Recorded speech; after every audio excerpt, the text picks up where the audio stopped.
Hey guys, welcome back to my channel Bansal biology. CUET exam बिल्कुल नजदीक है और इस टाइम पे बहुत इंपॉर्टेंट होता है कि हम इंपॉर्टेंट टॉपिक्स को अच्छे से रिवाइज करें, उनको अच्छे से देख के जाएं ताकि जो इंपॉर्टेंट टॉपिक्स हैं उनमें से तो क्वेश्चन आने ही आने हैं, तो हमारे गलत ना हो। तो लाइफ साइंस को छोड़कर बाकी जितने भी सीयूईटी के सब्जेक्ट्स हैं बायोलॉजी से रिलेटेड, हम उन सबके इंपॉर्टेंट टॉपिक्स देखने वाले हैं बिकॉज लाइफ साइंस जो है वो जस्ट होने वाला एग्जाम है। सो हम जूलॉजी के देखेंगे, बॉटनी के देखेंगे, बायोकेमिस्ट्री के देखेंगे, माइक्रोबायोलॉजी के देखेंगे। इन सब के हम इंपॉर्टेंट टॉपिक्स देखने वाले हैं और किस तरीके से अभी आपको क्या क्या टॉपिक देखना चाहिए ये सब हम कवर करेंगे। So let's get started with the lecture guys. सबसे पहले अगर हम यहाँ पे बात करें तो हमारे सामने सबसे पहला जो एग्जाम आता है वो आता है सीयूईटी पीजी जूलॉजी। अगर हम सीयूईटी पीजी जूलॉजी के बारे में बात करें तो जो इंपॉर्टेंट टॉपिक्स यहाँ पर होते हैं, सबसे पहला सेल बायोलॉजी काफी इंपॉर्टेंट टॉपिक होता है। सेल बायोलॉजी से अगर आप देखोगे क्वेश्चन ऑब्वियस सी बात है आने ही आने, और इसमें से भी किसमें से, जैसे फ्लूइड मोजाइक मॉडल हो गया जो हम प्लाज्मा मेम्ब्रेन के स्ट्रक्चर को बोलते हैं। यहाँ पर मेम्ब्रेन ट्रांसपोर्ट हो जाते हैं कि किस तरीके से एक्टिव ट्रांसपोर्ट होता है, किस तरीके से पैसिव ट्रांसपोर्ट होता है, सोडियम पोटेशियम ट्रांसपोर्टर के बारे में।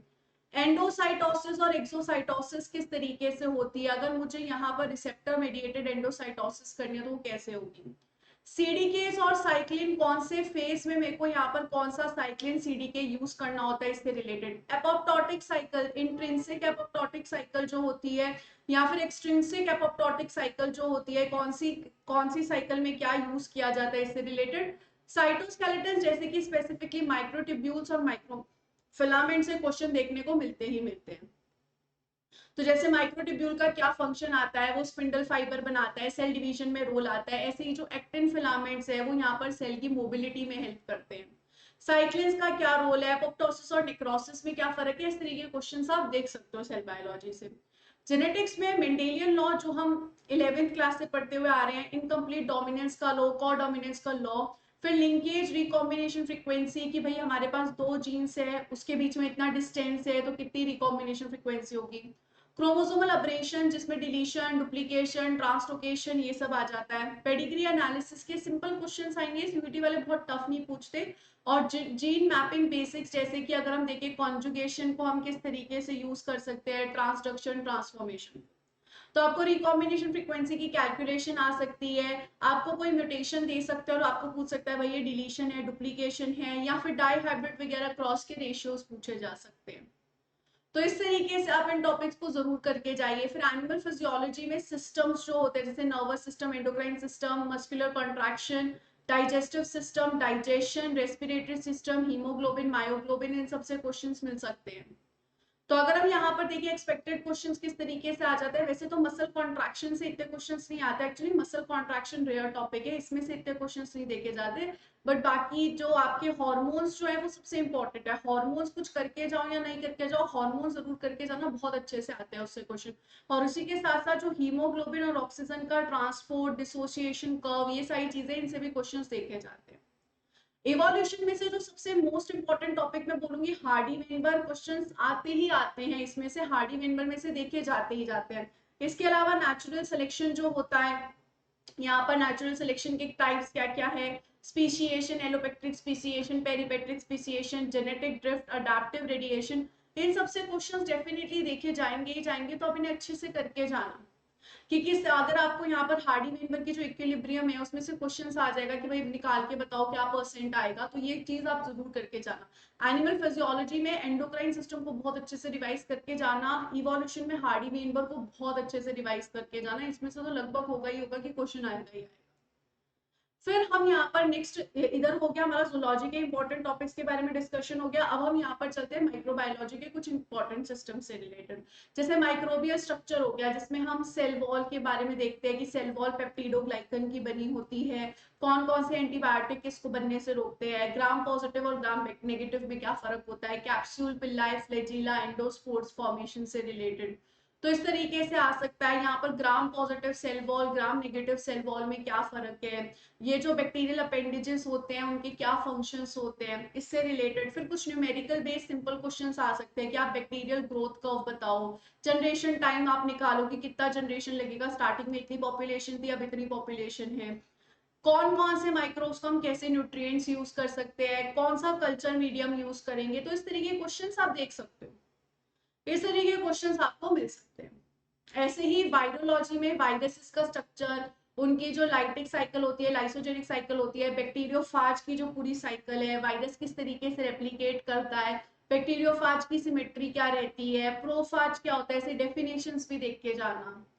फिर माइक्रोबियल मेटाबॉलिज्म में फर्मेंटेशन पाथवेज, एरोबिक और एनारोबिक रेस्पिरेशन में क्या फर्क है, किसमें ज्यादा एटीपी मिलती है, किसमें कम होती है, नाइट्रोजन फिक्सेशन किस तरीके से होता है, कितनी एटीपी नाइट्रोजन फिक्सेशन में हम यूटिलाइज करते हैं, किस तरीके से नाइट्रोजन फिक्सेशन होती है, मेथैनोजेनेसिस जो होता है वो यहाँ पर बेसिकली क्या होता है।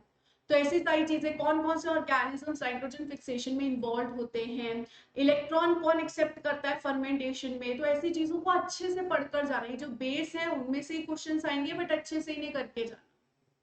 फिर बायोकेमिस्ट्री अगर हम यहाँ पर बात करें, बहुत ज्यादा फोकस करना बायोकेमिस्ट्री में, अमाइनो एसिड्स प्रोटीन्स को देखना, कार्बोहाइड्रेट्स को अच्छे से देखना, लिपिड्स को अच्छे से पढ़ना। इवन न्यूक्लिक एसिड से भी क्वेश्चन आते हैं, बट ये ज्यादा इंपॉर्टेंट पार्ट है कि कौन सा बॉन्ड प्रोटीन के स्ट्रक्चर को स्टेबलाइज करता है। अमाइनो एसिड को क्लासिफाई करो, कौन सा अमाइनो एसिड नॉन पोलर है, कौन सा अमाइनो एसिड पोलर है। एंजाइमोलॉजी में एंजाइम काइनेटिक्स से, स्पेशली माइकलिस मेंटन से कॉम्पिटिटिव और नॉन कॉम्पिटिटिव इनिबिशन के ग्राफ दे सकते हैं, एंजाइम एक्टिविटी को किस तरीके से रेगुलेट करते हैं, केएम को अगर हम यहाँ पर कम ज्यादा करें, वीमैक्स को कम ज्यादा करें, नॉन कॉम्पिटिटिव इनिबिटर यूज करें, तो इन सब कंडीशंस में क्या रिजल्ट्स होंगे। आपको डिफाइंड टर्नओवर नंबर आ जाएगा, या फिर कुछ और चीजें पूछी जाएगी कि क्या होता है, तो इसके ऊपर ध्यान रखिए। मेटाबॉलिज्म तो सबसे ज्यादा इंपॉर्टेंट है, इसमें तो क्वेश्चन आएगा ही आएगा विदाउट एनी डाउट। मेटाबॉलिज्म तो करके जाना ही जाना है, इसमें से तो आएगा ही आएगा क्वेश्चन। कोई भी मेटाबॉलिज्म का पाथवे हो, इट्स क्वाइट इंपॉर्टेंट, क्वेश्चन बनना ही बनना। फिर बायोकेमिस्ट्री में मॉलिक्यूलर बायोलॉजी भी काफी इंपॉर्टेंट रोल पड़ता है, DNA replication, transcription, translation, operon models, इन सब में से क्वेश्चन आते हैं। ऑपेरॉन मॉडल्स काफी इंपॉर्टेंट है, इसमें से भी आपको क्वेश्चन देखने मिलेगा ही मिलेगा। इसके अलावा इम्यूनोलॉजी से भी क्वेश्चंस आ जाते हैं कि भाई इम्यून सेल्स के बारे में आप बताइए हमें, इम्यून सेल्स कौन कौन से होते हैं, तो वो चीजें भी आप अच्छे से देख के जाइए। नेक्स्ट बॉटनी में अगर हम बात करें, प्लांट फिजियोलॉजी में सबसे पहले तो फोटोसिंथेसिस को अच्छे से देखिए जाएगा। फोटोसिंथेसिस में जो फोटो सिस्टम 1 और 2 होते हैं, फिर लाइट रिएक्शन क्या होता है, डार्क रिएक्शन क्या होता है, फोटो रेस्पिरेशन किस तरीके से होगा, C2 साइकिल जिसे हम कहते हैं। इसके अलावा plant hormone, auxin, gibberellic acid, abscisic acid, cytokinin, ये सारे हॉर्मोन्स, इथिलीन, इन्हें अच्छे से करके जाइएगा, ये सबसे इंपॉर्टेंट पार्ट है। This is very very very important. Mineral nutrition से भी क्वेश्चंस आ सकते हैं। रुबिस्को क्या होता है, डोरमेंसी किस तरीके से होती है, फोटोफॉस्फोराइलेशन क्या होता है, ये सबसे इंपॉर्टेंट वाला पार्ट है, इतना पार्ट। प्लांट एनाटॉमी में अगर हम देखें तो टिश्यू किस तरीके का होता है, जाइलम टिश्यू क्या है, फ्लोएम क्या है, सेकेंडरी ग्रोथ कैसे होती है, वुड फॉर्मेशन किस तरीके से होती है, किस तरीके से खाने को ट्रांसपोर्ट किया जाता है, किस तरीके को पानी को ट्रांसपोर्ट किया जाता है, मोनोकॉट स्टेम और डाइकॉट स्टेम में क्या डिफरेंस होता है, तो इन सब चीजों को रीड करके जाइएगा अच्छे से। प्लांट रिप्रोडक्शन में फ्लावर के structure, pollination mechanism, double fertilisation काफी इंपॉर्टेंट है, एम्ब्रियो डेवलपमेंट स्टेजेस किस तरीके से होती है, सीड डॉर्मेंसी किस तरीके से आती है, यहाँ पर एंडोस्पर्म क्या होता है जैसे कि क्वेश्चन आ गया, या एम्ब्रियो सैक जो होता है इसका स्ट्रक्चर किस तरीके का होता है। प्लांट इकोलॉजी में ecosystem structure, biogeochemical cycles, ecological succession, population interaction, किस तरीके से पॉपुलेशन एक दूसरे से इंटरेक्ट करती है, प्राइमरी सक्सेशन क्या है, सेकेंडरी सक्सेशन क्या है, डिफरेंट डिफरेंट साइकिल्स कैसे किस तरीके से चलती है, इकोलॉजिकल इंट्रैक्शन कैसे होता है, एनर्जी किस तरीके से फ्लो करती है, तो ये सारी चीजें आप अच्छे से करके जाइएगा ही जाइएगा दोस्तों। और मैं आपको सबसे इंपॉर्टेंट टॉपिक्स बताई, तो जैसे जूलॉजी में मैंने आपको बता दिया एंडोक्राइन सिस्टम सबसे इंपॉर्टेंट है, हार्डी वेन पर बहुत ज्यादा इंपॉर्टेंट है। सिमिलरली मैंने आपको माइक्रोबायोलॉजी में बता दी क्योंकि माइक्रोबियल ग्रोथ वाला जो टॉपिक है बहुत ज्यादा इंपॉर्टेंट रहता है। इसके अलावा अगर बायोकेमिस्ट्री में मैं आपको बताऊं तो एंजाइमोलॉजी वाला टॉपिक काफी ज्यादा इंपॉर्टेंट है, एंजाइमोलॉजी से तो आता ही आता है क्वेश्चन। इसके अलावा मेटाबॉलिज्म वाला पार्ट बहुत ज्यादा इंपॉर्टेंट है।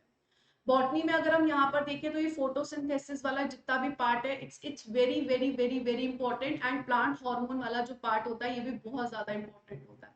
तो जो मैं आपको वेरी वेरी इंपॉर्टेंट टॉपिक्स बोल रही हूँ उन्हें तो बहुत अच्छे से रिवाइज करके जाएगा, उनमें से क्वेश्चन बनेगा ही बनेगा। और जब पेपर अटेम्प्ट करो तो पेपर को हमेशा 2 बारी में अटेम्प्ट किया करो। पहला अटेम्प्ट आप यहाँ पर करा करो जो आप डायरेक्ट क्वेश्चन आपको लग रहा है कि हाँ ये तो मुझे आते ही आते हैं, उनको अप्लाई करो, उनको सॉल्व करो। फिर सेकेंड राउंड में जाओ, जो आपको लगता है कि हाँ भाई ये मैंने शायद पढ़ा हुआ था, अब मैं देख लेता हूँ, फिर जाओ। नॉर्मली ट्राई करो 2 राउंड तो करने ही करने की। उसके बाद अगर आपके पास टाइम बचा है तो फिर फाइनल राउंड पे जाओ। 1 बाय 1 क्वेश्चन देखते जाओ देखते जाओ, अच्छा ये आता है कर दिया, ये आता है कर दिया, ये आता है कर दिया। फर्स्ट राउंड ऐसे होना चाहिए। फिर सेकेंड राउंड होना चाहिए कि अच्छा ये क्वेश्चन सोच रहा हूं मैं, अब हो सकता है क्या। फिर थर्ड राउंड में अगर गए तो मतलब बहुत ही जो सोचना पड़ रहा है वो वाले क्वेश्चन। और ट्राई करो ऐसे क्वेश्चंस नहीं अटेम्प्ट करो जिसमें श्योरिटी नहीं है, उनको अटेम्प्ट करने का कोई फायदा नहीं है। ऐसे क्वेश्चंस को चूज करो जिसमें आप श्योर हो। और अगर फिर भी आपको जाना पड़ रहा है ऐसे क्वेश्चंस के साथ जिसमें आप श्योर नहीं हो, तो ट्राई करो एलिमिनेशन मेथड करने की, कि पहले तो 2 ऑप्शंस ऐसे हैं जो क्लियरली आपको लग रहा है कि यार ये तो हो ही नहीं सकता। फिर जो 2 ऑप्शन बचे उनमें से बेस्ट चूज करो। एटलीस्ट ये तो होना चाहिए कि आप 2 ऑप्शंस क्लियरली हटा सकते हो। अगर आप 2 ऑप्शंस भी क्लियरली हटा नहीं सकते तो उन क्वेश्चंस को तो बिल्कुल ही अटेम्प्ट मत करो।